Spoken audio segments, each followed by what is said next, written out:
Hello everyone, Sheila back again. Welcome to my channel. I hope everyone has had a nice Christmas Day and Boxing Day. I have had a hectic 3 days. I'm having a rest today because I'm going to have another hectic day tomorrow. I started off on my youngest son landed. He lives local, so he can come anytime he likes. But I had him for all day right up until about 8 o'clock. He came quite early on and I had already put some, I knew he was coming, I had said he was going to come. And I have two sons that both have celiac disease, so everything they eat has to be gluten-free. But my youngest son, Ian, his name is, he's the one that was coming on Saturday.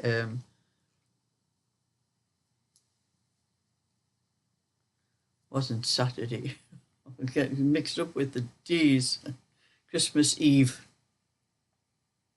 which was Wednesday. He has only just been diagnosed with it. He's 51 now. He's only just been diagnosed with it since he was in his middle 40s. Must hit them at different times of life. As my other son, his older brother, he's had it most of his life. So I was doing I thought I'll just put some salt and water. I hadn't done a lot of shopping because I had done it before Christmas and I wasn't intending to do any more till probably after the New Year. So I didn't have a lot of things in. I thought, well, I'll have some chicken. I've got some potatoes, vegetables and things. I'll just do some chickens, put some chicken stew in my slow cooker. So I was putting all the ingredients in, and when I make stew, I usually add some broth mixture. I was about to put just about a small handful, and I realised, oh, there's barley in there. I can't put that in because barley's got gluten in it.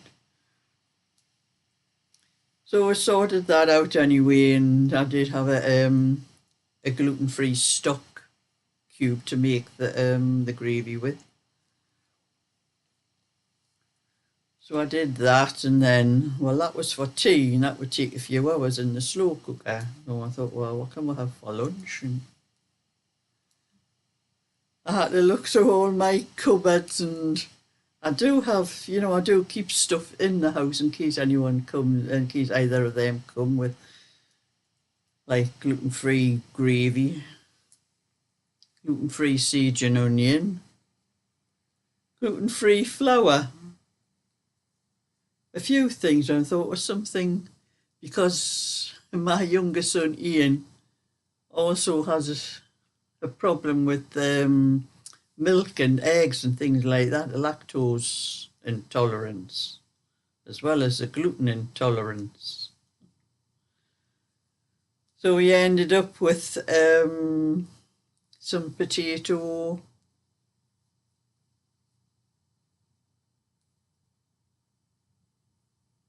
can't remember what you call them, waffles. Potato waffles, where I've just put some slices of ham, and see, that's going to have to do for your lunch. And he was on my computer all day because part of my Christmas box was a 2-year subscription to something or other he was putting in my computer, so he was on my computer most of the day. Later on we were watching a little bit TV and that, and he did go home about 8 o'clock, so I had a little bit peace to myself after that. Like, I'm good at talking, my kids are even better. I think my ears were ringing by the time you went home. And then on Christmas Day I was at my granddaughter Cheryl's. And my son Ian came as well, and Cheryl's brother, my grandson David, because his mum was working, so he was at Cheryl's for his Christmas dinner. And so we had Another day with a lot of goings on and everything, and after that dinner I had played a few games with the kids, so different kinds of card games, and there was a one, I can't remember what they were called. They were like a round circle thing with all different pictures of different things, and when you put them down it's like snap, you can if you've got the same picture, when you get rid of all your cards, you're the winner. And there was a lot of miserable faces and throwing the cards down because they weren't winning and that sort of thing. But anyway, that was another late day by the time I got home, and that, I couldn't be bothered to do anything else. I was just sitting watching what I could on my computer and on my TV.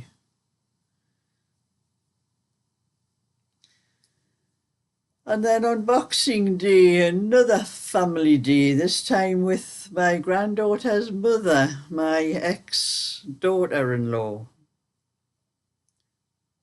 My son and her might be parted, but I've always still been friends with Veronica, her name is. I've still been friends with her all these years. So it was another day with me, my son, Cheryl, Craig and her kids, and Veronica and David. As David is, naturally being Cheryl's brother, Veronica is his mother as well. So that was another day there. And today, I'm having a bit of peace. I don't have to go anywhere or do anything. I can just sit in my own house and knit or crochet or do whatever I want. It's like heaven. But then tomorrow, I've got another one of those days, of family days again, because my middle son, Tony, he's coming up from Yorkshire for the day, so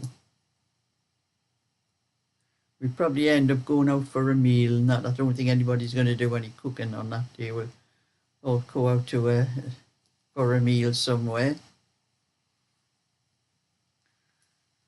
And then after that, hopefully I'll be back to normal. Just a hectic 3 days. It's going to be one quiet day today and then another hectic day tomorrow. When you've got the kids and that, and my granddaughter's brother David, he might as well be one of the kids because he's just as bad as them.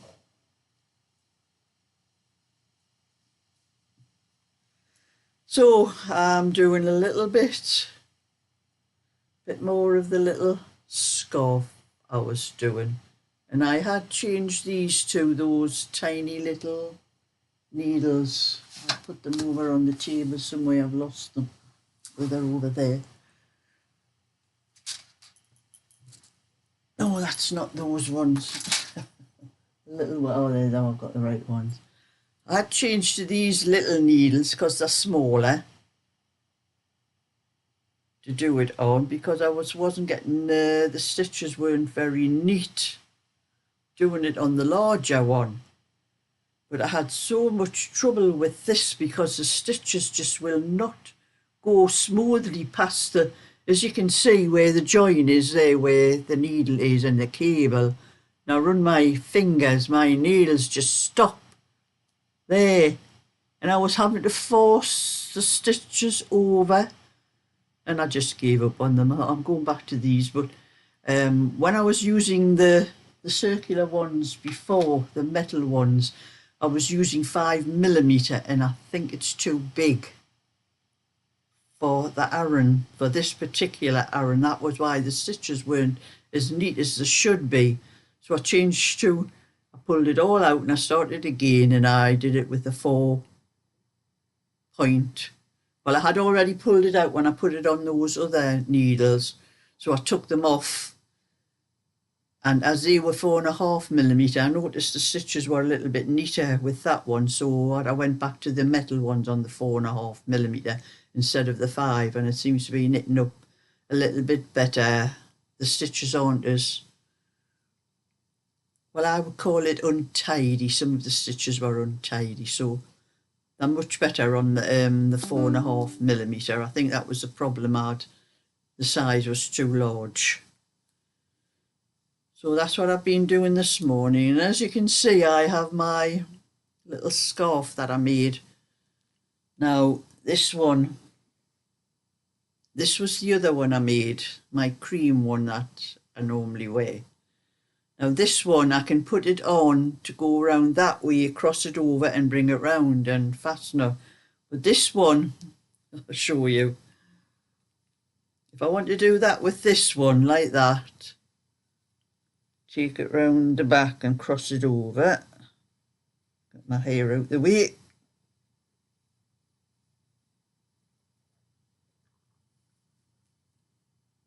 I've put the elastic out my hair, pulling it back.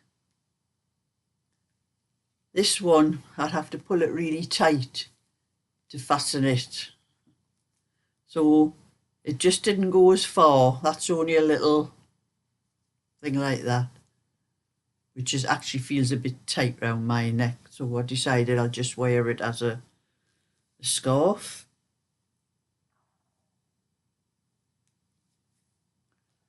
And do have a little, like a little brooch. If I want to keep it fastened, I can put like a little brooch on there. It'll keep it fastened, or I could tuck it inside my cardigan, whatever I wanted to do. Because I do in the winter, I have arthritis in my spine, and it's worst near my neck, up my neck. And in the winter, I always like my neck covered. Otherwise, I get a lot of pain in my neck. But if it's covered and if it's warm all the time, it's all right in the summer. It doesn't bother me at all in the summer, but in the winter, I do have to have my neck covered. So these were coming in handy for that. I thought these, instead of wearing one of those big scarves, which is the other kind I've got, I'm not going to be wearing one of them all the time. And I thought these are just nice and handy. But this one here, when I made this one, I weighed it, and there's only just about 40 grams of wool in that, and it's a lot longer than this one. Now this one, there was 56 grams, and what you do is when you're knitting it, you weigh what you start with, and when you get halfway, where you think you may be halfway, you weigh what's left to make sure there's exactly the same amount of what you've knitted up. So if you start off with 50 grams, you want to knit until you've used 25 grams, or more like 24 grams, even extra gram for, you know, in case you've made a mistake.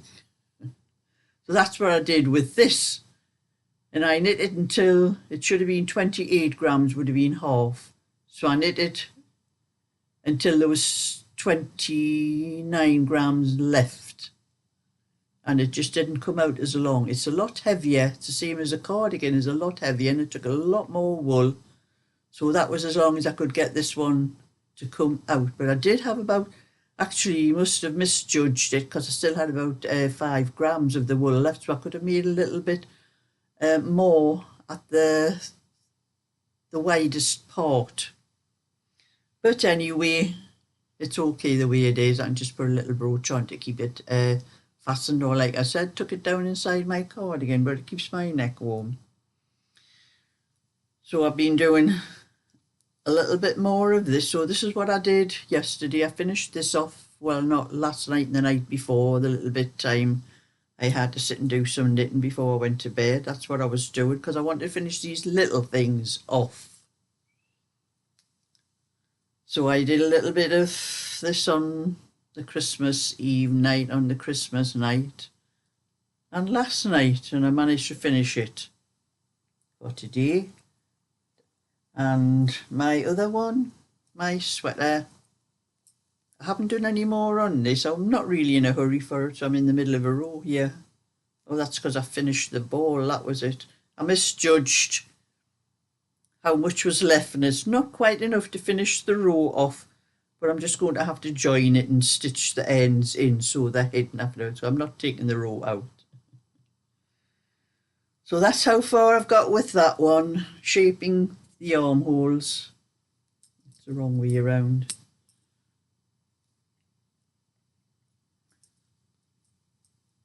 So I'll be get up to the the shoulders on that will not take very long because it's about a third of the way up the shaping for the back.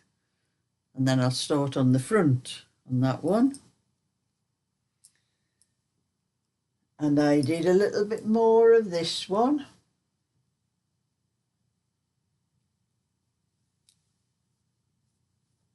And like I said, this one is going to be too big. So I'm going to make the front a smaller size so that the back will come around the front, and I'll work out how I'm going to do the shaping so that the shaping on the front is going to be the same as when I do the shaping on the back, so that they match. But I know how to do those things, so I've sorted that out. So that's how far I've got, and that's what it's looking like.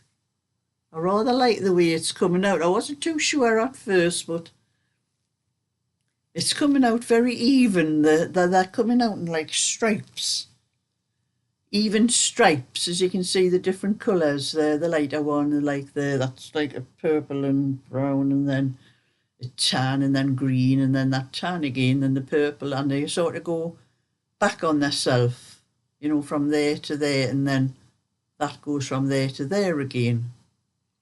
So I like the way the stripes are coming out on that one. They're coming out quite even.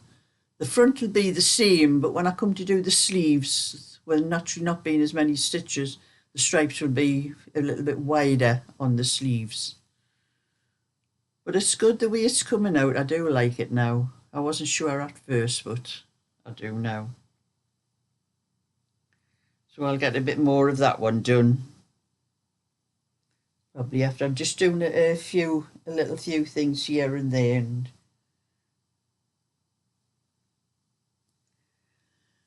and so I'm just hoping everyone's had a nice Christmas and as full of Christmas as I have had, and I've still got to come. So thumbs up and subscribe, and I'll let you know anything else I get up to over this holiday period. So bye for now.